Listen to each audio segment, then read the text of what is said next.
Capítulo 2. No jardim. Sentados sob uma árvore. Senhora, sei que posso questioná-la sobre muitas coisas desde que tenha a intenção sincera, método de avaliação e disciplina de aprender e escutar a observar.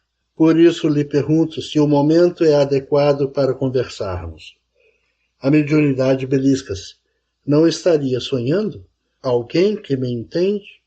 Nas atuais circunstâncias, seria possível alguém me entender? Pergunta-se. Olha para Felipe e responde. Sim, querido amigo. Conversemos que a hora é apropriada. Eu queria saber a sua história.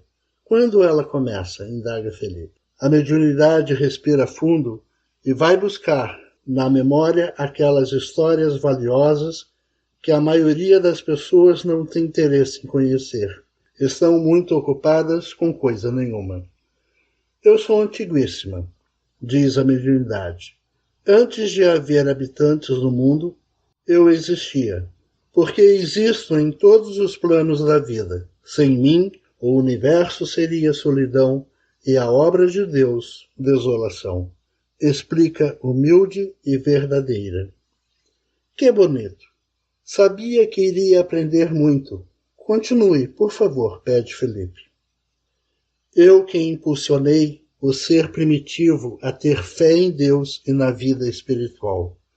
Na época, lembro bem, movia pedras, batia em árvores e permitia que os encarnados vissem os desencarnados. Tantas cenas interessantes. Nas materializações de espíritos, conseguia que mães voltassem para abraçar os filhos amados e que namorados se despedissem se olhando nos olhos. O ser, mesmo primitivo, já ama e ampliar o amor é minha função. Também cuidava das crianças. Quando elas ficavam muito tristes pela morte de seus animais, eu fazia tudo para que eles pudessem vê-los e brincassem com eles. Você precisava ver o quanto elas se alegravam. Que interessante! E elas não tinham medo? Pergunta Felipe. Medo? De quê? Elas sentiam que sou parte da obra de Deus e gostavam de mim tanto quanto das chuvas e dos rios. Que bons tempos, diz feliz. E você ajudou na melhoria da vida deles? Como? Felipe mal continha sua curiosidade saudável. Sim, comigo tem progresso material e espiritual. Só não gosto de gente preguiçosa que não quer aprender e de gente ignorante que troca espiritualização por ambição. Conte, por favor, como você ajudou essas pessoas? Pede Felipe. Ajudei na caça, na descoberta de áreas com alimentos para a colheita, por exemplo. Às vezes era inspiração, às vezes fazia barulho e permitia que o guia protetor da tribo se materializasse e apontasse para onde deveria ir o grupo. A senhora sempre aponta os bons caminhos, pensa Felipe. Depois, foi ainda mais interessante. Quer saber mesmo? Pergunta a mediunidade. Ela só revela seus segredos para quem realmente quer conhecê-los. Sim, quero. Prometo sempre honrar a senhora, diz Felipe entusiasmado. Tive uma tarefa árdua, mas que deu ótimos resultados. Tinha que possibilitar a descoberta de técnicas agrícolas e de criação de animais para que os homens pudessem viver em sociedades estabelecidas e deixassem de ser nômades. Era hora de eles ampliarem a capacidade de pensar e de sentir, de terem condições de questionarem mais sobre a natureza e de dialogarem. Quando estamos sempre apreensivos com as coisas materiais, o sentimento e a inteligência não se desenvolvem satisfatoriamente. A descoberta da agricultura e da domesticação de animais está relacionada com a senhora? Pergunta Felipe empolgado. Não apenas essas descobertas, mas vou falar delas. Os espíritos mais interessados nesse assunto eram desdobrados, claro, por mim. Eram médiuns de desdobramento. e no mundo espiritual eram ensinados a plantar, a domesticar animais e a escolher os melhores lugares para habitarem. Eles saíam do corpo e treinavam, treinavam e treinavam. E isso é importante que seja entendido. Comigo, o trabalho aumenta muito, mas os resultados são excelentes. Que é fascinante. E eles lhe agradeciam? Sim, com certeza, responde pensativa. Há tempo, a senhora mediunidade não ouvia alguém lhe falar em agradecimento. Nesses tempos difíceis, o normal era ela ser desprezada, temida, proibida, pensa. E como eles lhe agradeciam? Pergunta novamente Felipe. Fundaram templos, na verdade, oráculos, como explica o José Herculano. Esse sim me entendeu. Eu era tratada com respeito. Tinha gente preocupada em me ouvir. Por meu intermédio eram transmitidos muitos conselhos importantes. Mas sabe como é? Fui ficando cada vez mais isolada. Todo apego sufoca e eu fiquei sufocada. Chegou uma época em que não aguentava mais. Precisava sair, ver o sol, conversar diretamente com o povo. Mas a senhora deixou de conversar com o povo? Não, nunca. Mas tinha que ser por meio do oráculo ou às escondidas. E por isso muita gente ficou com medo de mim. Se eu não me comunicasse pelo oráculo, eu era combatida. Entendo. E o que foi feito? Indaga Felipe. Falei com Jesus, ainda desconhecido do mundo material, mas conhecido de todos nós. A senhora fala com Jesus? Interrompe Felipe. Claro, meu filho. Não é privilégio, é porque sem mim ninguém fala com ele, entende? A prece é uma comunicação telepática, não é? Diz sorrindo. E o que ele fez? Felipe está impressionado. Enviou pessoas maravilhosas para ensinar nas praças públicas, nos povoados distantes e nas capitais mais importantes. Ensina algo essencial. Eu quero ser amiga de todos. Depois, ele mesmo veio pessoalmente ensinar o amor e ensinar como eu posso auxiliar a alcançá-lo. A senhora é importante, exclama com espanto Felipe. Sou, mas também sou simples. Deus quer que eu conviva com todos.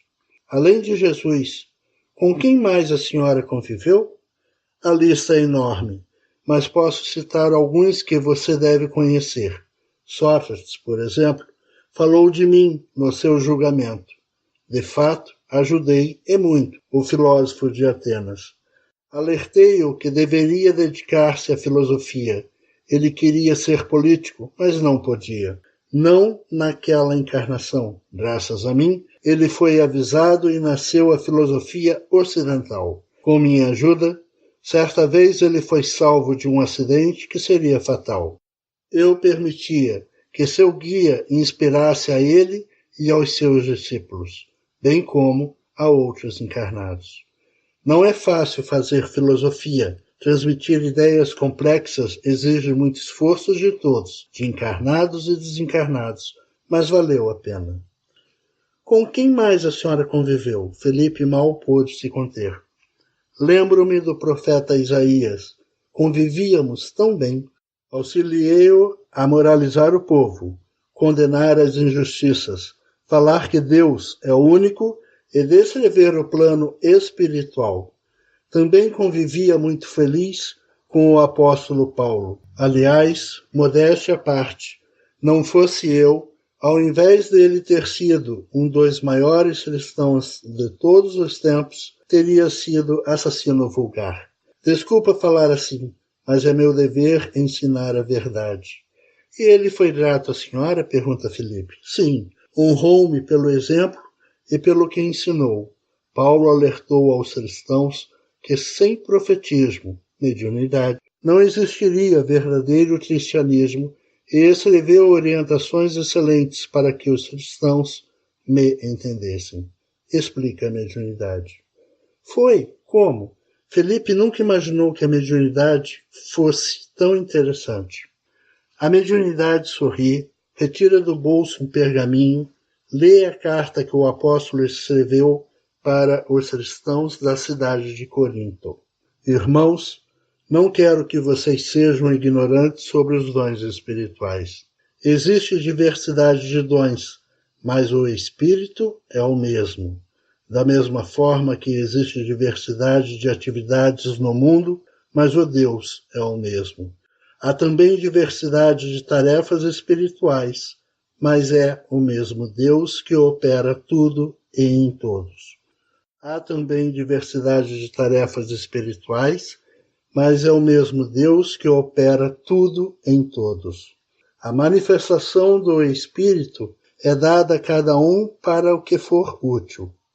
Porque a um, a manifestação do Espírito dá a palavra da sabedoria, e a outro a manifestação do Espírito da palavra da ciência, e a outro a mesma manifestação da fé, e a outro os dons de curar, e a outro a operação de maravilhas, e a outro a profecia, e a outro o dom de discernir os espíritos, e a outro a variedade de línguas, e a outro a interpretação das línguas.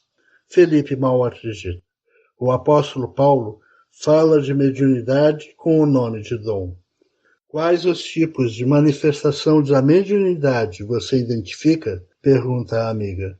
Felipe pensa e diz: o dom da palavra da sabedoria e da palavra da ciência é a inspiração, a serviço da filosofia e da ciência. O dom de curar pode ser o passe, bem como as cirurgias espirituais. O dom de operar maravilhas pode ser a materialização ou o transporte de objetos para locais fechados.